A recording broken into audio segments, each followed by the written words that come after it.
जो इसकी इनऑर्गेनिक है उसमें तो इतना मज़ा नहीं आता, लेकिन जो ऑर्गेनिक केमिस्ट्री है उसमें बहुत ज़्यादा आपको मज़ा आएगा पढ़ने में।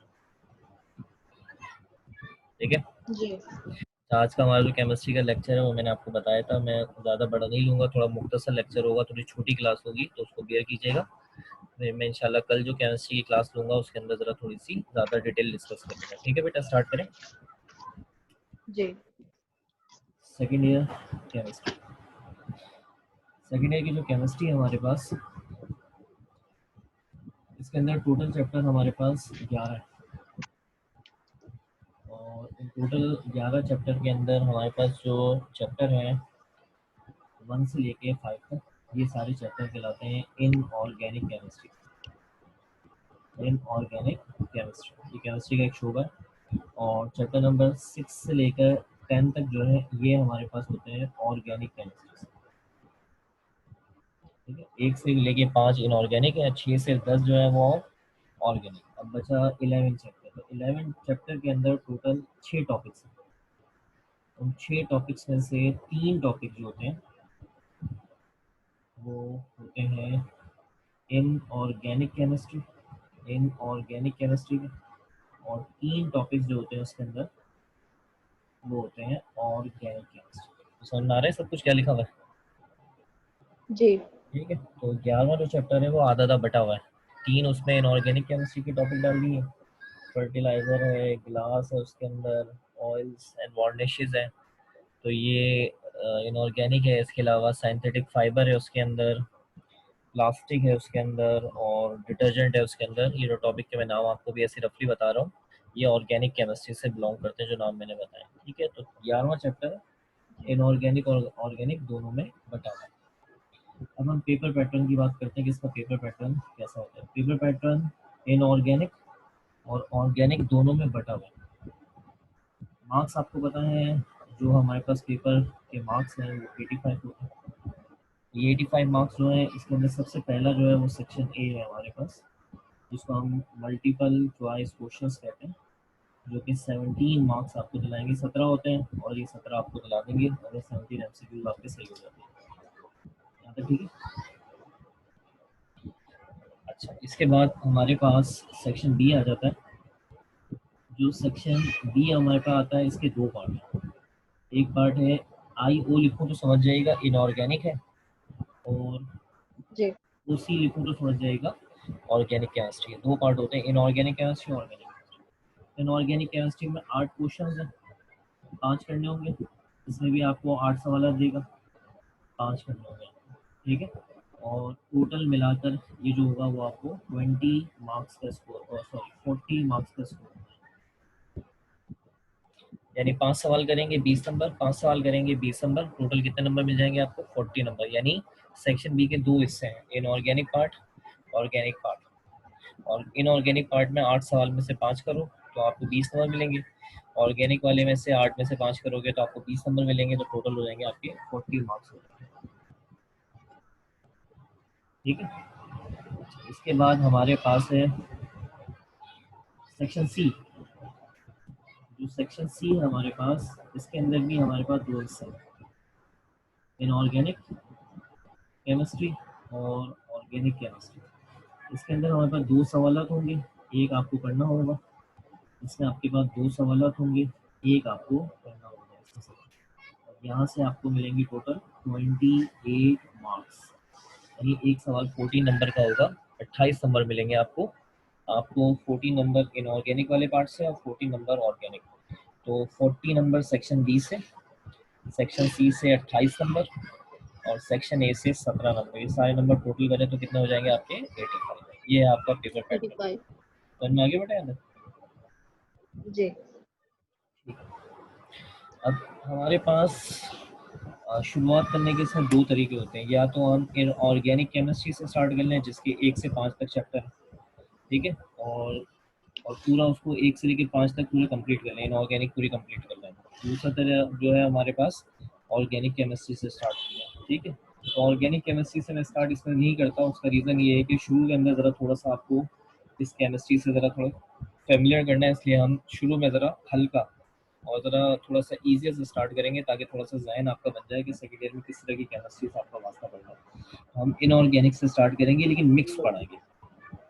मिक्स से क्या मुराद होगा कि हम आपको इनऑर्गेनिक के पहले कुछ चैप्टर पढ़ाएंगे और उसके बाद फिर आपको स्विच करके ऑर्गेनिक पे ले जाएंगे, फिर ऑर्गेनिक के कुछ चैप्टर्स पढ़ाएंगे, इस तरह करके मिक्स करके पढ़ाएंगे। जैसे मैं आपको चैप्टर नंबर 1 से लेकर पहले 3 तक पढ़ाऊंगा। Chapter number 1 periodic classification of elements, chapter 2 hydrogen और chapter number 3 S block elements. पहले हम ये तीन इनऑर्गेनिक के पढ़ लेंगे और उसके बाद फिर हम ऑर्गेनिक पे स्विच कर जाएंगे और फिर वहाँ ऑर्गेनिक के इंशाल्लाह ताला 6, 7 और 8 पढ़ेंगे इंशाल्लाह ताला।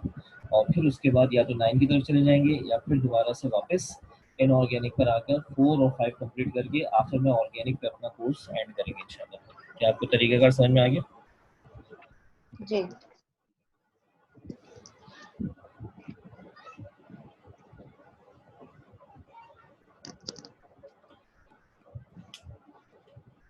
बेटा हम स्टार्ट कर रहे हैं अपना chapter number 1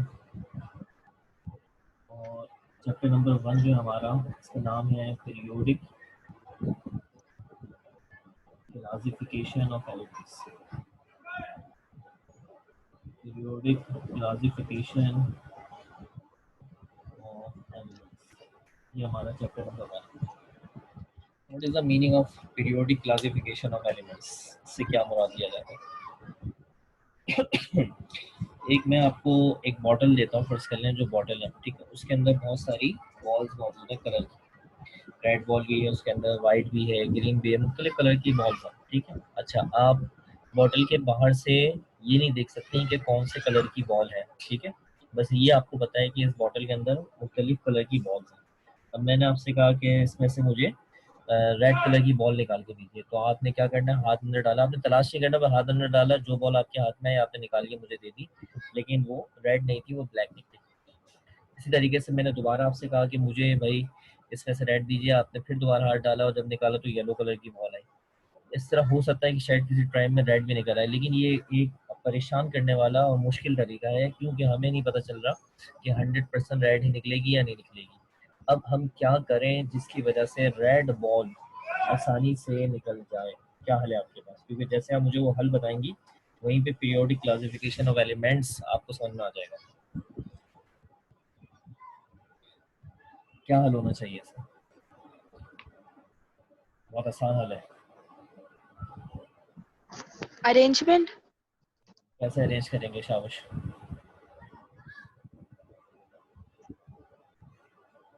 very good.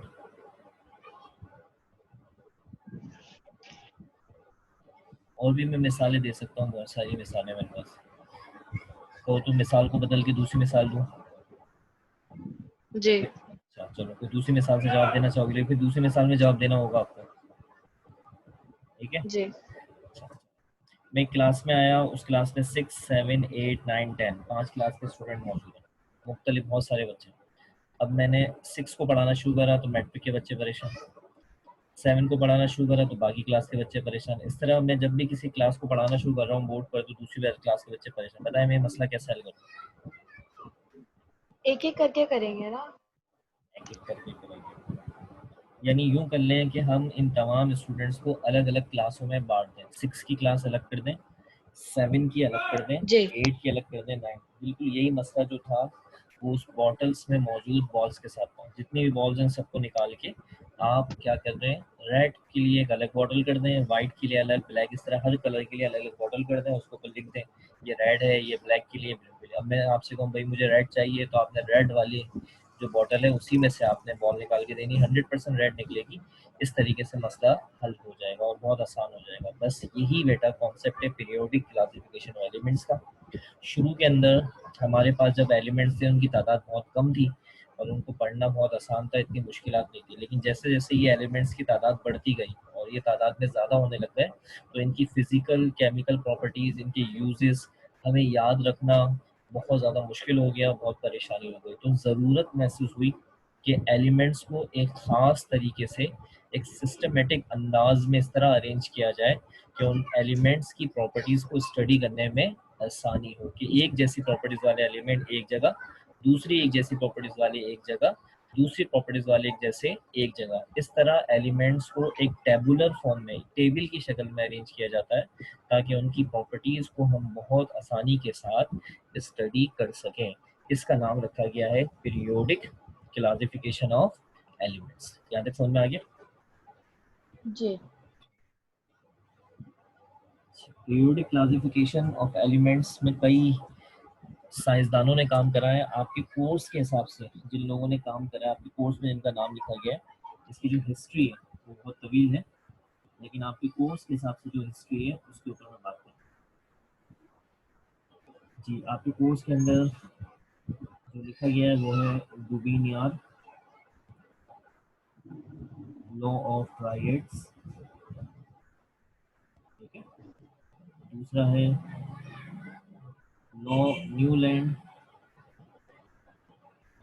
Law of octaves, ये सब हिस्ट्री है।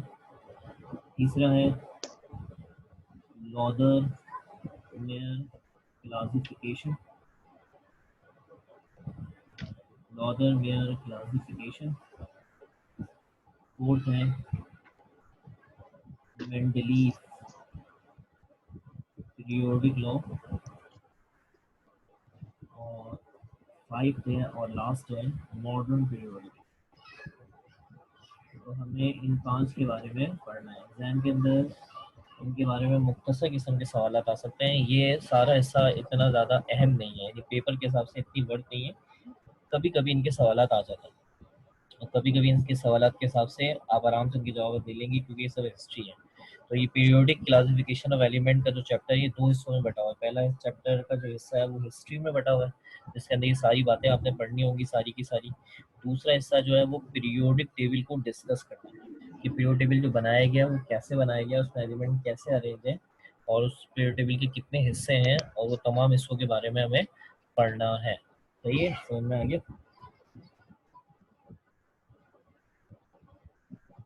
ठीक है, यहाँ तक क्लियर है? जी हम इस वक्त जो स्टडी कर रहे हैं, हम सबसे पहला टॉपिक स्टडी कर रहे हैं जिसका नाम है डुबिनियार लॉ ऑफ ट्रायड। ट्रायड को उर्दू जबान के अंदर या अरबी जबान के हिसाब से सलासा कहते हैं। सलासा, जैसे सिपारे के अंदर हमारे चार हिस्से होते हैं, रुबा, निफ्स, सलासा, फिर आखिर में एंड होता है। ठीक है, तो सलासा का मतलब क्या लेते हैं जी हम? एक पारे का कौन सा हिस्सा? Third part. ठीक है, जी इसको अगर हम बहुत खालिश उर्दू में इसकी अगर हम ट्रांसलेशन करते हैं तो ट्राइड का मतलब होता है तगड़म। तगड़म का असूल, तगड़म, तगड़म का मतलब यही होता है तीन, तीन का असूल। अच्छा ठीक है ना, तो ध्यान में रखिएगा, ये मुख्तलिफ तर्जुमे हैं इसके जो मैंने बताए। अच्छा, जो इन्होंने एलिमेंट्स को अरेंज किया था, इन्होंने इस असूल के तहत एलिमेंट्स को अरेंज किया था, इंक्रीजिंग एटॉमिक मासेस। तो जुमले का क्या मतलब है कि जो ये एलिमेंट्स को अभी अरेंज करके दिखाएंगे, जो अभी हम स्टडी करेंगे, उसके अंदर एलिमेंट्स के अंदर कम मास वाला सबसे पहले, फिर ज़्यादा मास वाला, फिर उससे ज़्यादा मास वाला। ठीक है, तो इन्होंने जो अरेंज किया था वो मैं पहले आपको एक छोटा सा जुमला यहाँ पे लिख के दे रहा हूँ, फिर उस जुमले के हिसाब से कुछ मिसालें दे रहा हूँ, आपको इंशाल्लाह समझ में आ जाए। ठीक है, तो इन्होंने क्या अरेंज किया था? In a triad the atomic mass of middle element is approximately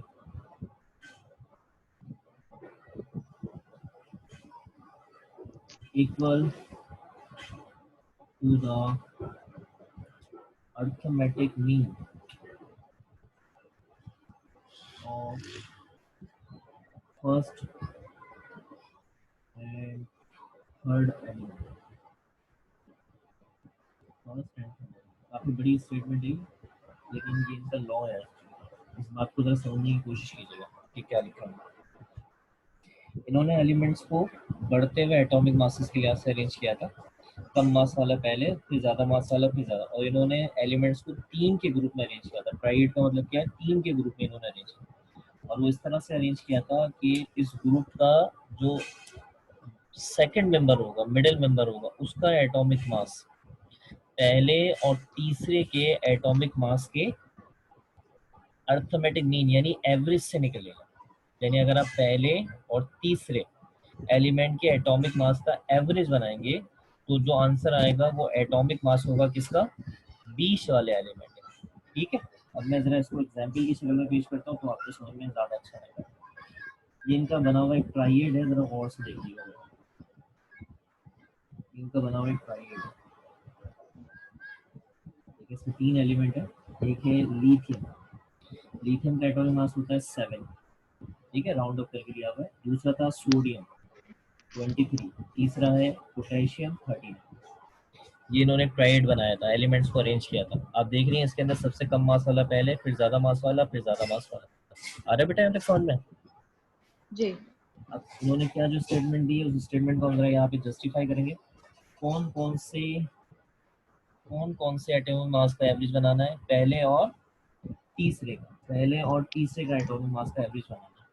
हम यहाँ पे एवरेज बना लेते हैं। एवरेज कैसे बनाएंगे, 7 + 39 डिवाइड बाई 2 ऐसे बनाते हैं एवरेज। प्लस करेंगे 2 से डिवाइड क्योंकि तादाद जी। 2। ये बना 46 और 2, 46 और 2 काटा, देखिए क्या आंसर आ रहा है। 23। शाबाश।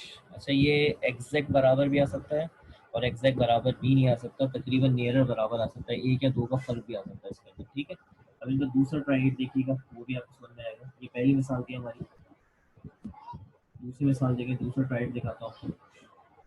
ये दूसरा ट्राइड है हमारे पास।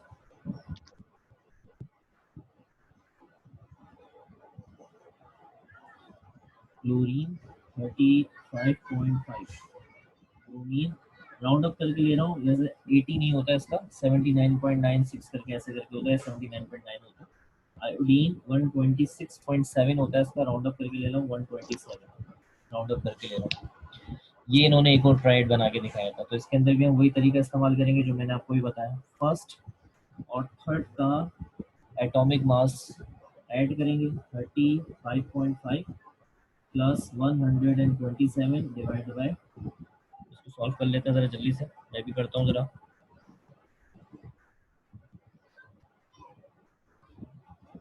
35.5 plus 127 and then divide by 2, तो ये जो आंसर आ रहा है वो 81.25 है, जिसको आप नियरर अप्रोक्सीमेट 80 कर सकते हैं। तो समझ में आ रहा है बेटा? जी। तो ये इन्होंने ट्राइड बनाए थे और इस ट्राइड के अंदर क्या असूल था, कौन से वाले और कौन से वाले का अर्थमेटिक मीन यानी एवरेज कौन से वाले के बराबर होगा, ये जुमला आपने कंप्लीट करना है जल्दी से। कौन से पहले वाले, वाला और शाबाश फर्स्ट वेरी और गुड। थर्ड को प्लस करेंगे और डिवाइडेड बाय 2 करेंगे तो बीच वाले का मीन आ जाएगा। फर्स्ट और थर्ड को प्लस करके 2 से डिवाइड करने को शॉर्ट में क्या बोलेंगे, एवरेज। ठीक है, ये फर्स्ट और अर्थमेटिक। थर्ड को ऐड करके 2 से डिवाइड करने का जुमला नहीं बनाएंगे, डायरेक्ट बोलेंगे एवरेज। जी।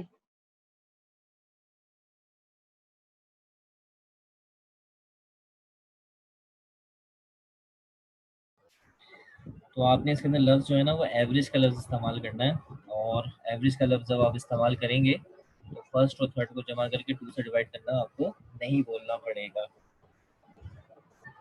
जी। ठीक है, अच्छा, तो इन्होंने ये तरीका जो था वो आगे नहीं किया, ये तरीका जो था वो आगे नहीं बढ़ सका। क्यों? क्योंकि इन्होंने जो ट्राइड बनाए थे वो थोड़े बहुत बनाए थे, मज़ीद जब इन्होंने और भी ट्राइड बनाने की कोशिश करी तो फिर ये वाला कॉन्सेप्ट मुकम्मल तौर पे फेल हो गया था। क्योंकि अगर वो डिफरेंस 1 का आता है, 2 का आता है तो चल सकता है, लेकिन जब वो डिफरेंस बहुत बड़ा आने लग गया तो फिर नतीजे के अंदर हमें ये तरीका कैंसिल करना पड़ा। इसलिए डोमिनियन लॉ ऑफ ट्राइड जो है वो बेटा हमने रिजेक्ट कर दिया कि इसके अंदर सच्चाई नहीं है।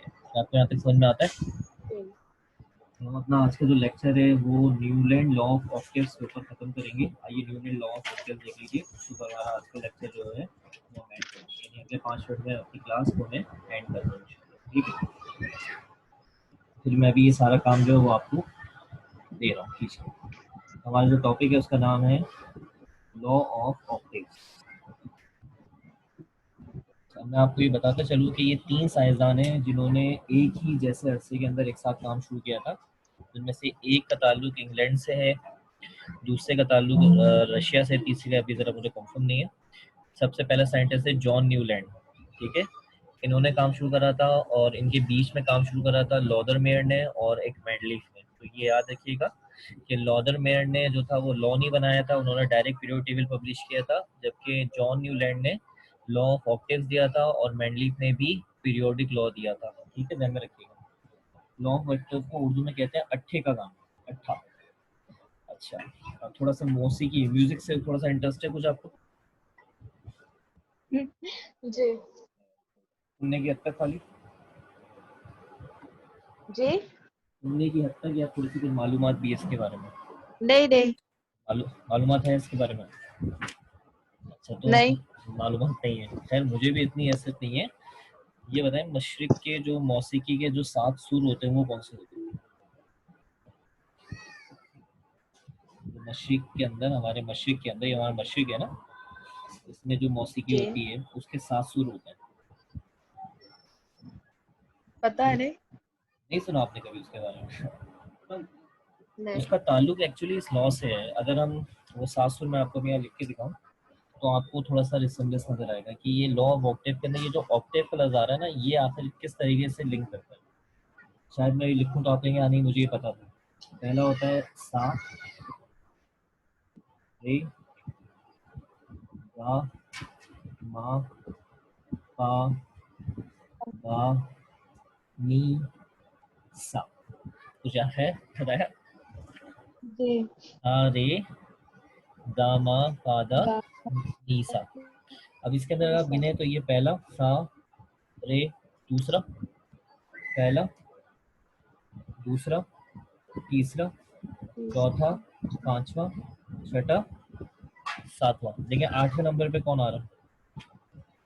सा और ये सा इससे पहले कौन पहले पे आया जी था। अब कुछ लिंक समझ में आ रहा है? इन्होंने, जी जॉन न्यूलैंड ने, ये कहा जाता है कि मशरिक की ये जो मौसीकी है इससे मुतासिर होकर शायद अपना कुछ कानून बनाया था। और इन्होंने ये कहा था कि एलिमेंट्स को अगर इंक्रीजिंग एटॉमिक मासेस के लिहाज से अरेंज करेंगे, बढ़ते हुए एटॉमिक मासेस के लिहाज से अरेंज करेंगे, तो काउंटिंग करने पर, यानी कहीं से भी काउंट करेंगे, 8वें नंबर पर जो एलिमेंट आएगा वो जहाँ से आपने काउंटिंग स्टार्ट की थी अपने पहले नंबर वाले, उन दोनों की प्रॉपर्टी सेम होगी। यानी आपने काउंटिंग स्टार्ट की थी जहाँ से 1, और जहाँ पे कौन सा नंबर आएगा 8, 8 और जी 1 दोनों की प्रॉपर्टीज एक जैसी होगी। जैसे मशरिक के इन सुरों के अंदर पहला और 8वां सुर अलग अलग है, एक जैसा? एक जैसा है इस तरह का ही इन्होंने लॉ बनाया था। पहले मैं थोड़ी सी वर्डिंग बनाता हूँ इसकी, फिर मैं आपको इसी एग्जाम्पल देता हूँ और उसके बाद हमारा लेक्चर एंड हो जाएगा। ठीक है? If elements are arrange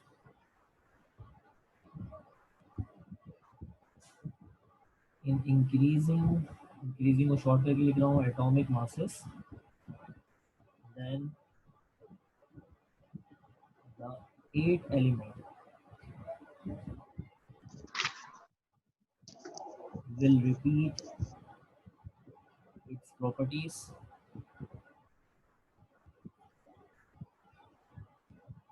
from starting point। ये इनके लॉ की एक मुख्तसर सी स्टेटमेंट है। ठीक है, इसको लर्निंग में नहीं लाएगा, ये तो बस जो मैं आपको समझाना चाह रहा हूँ मैंने उसको अल्फाजों की शक्ल में लिख दिया है। बोले ये अल्फाज को समझ में आ रहे हैं? अगर एलिमेंट्स को उनके एटॉमिक जी मासेस के लिहाज से अरेंज किया जाएगा तो हर 8वें नंबर पे आने वाला एलिमेंट अपने से पहले वाले नंबर जहाँ से आपने काउंटिंग स्टार्ट करी की प्रॉपर्टीज के साथ मैच करेगा। अब मैं आपको यहाँ पे इनके अरेंजमेंट दिखाता हूँ, शॉर्ट में दिखाता हूँ।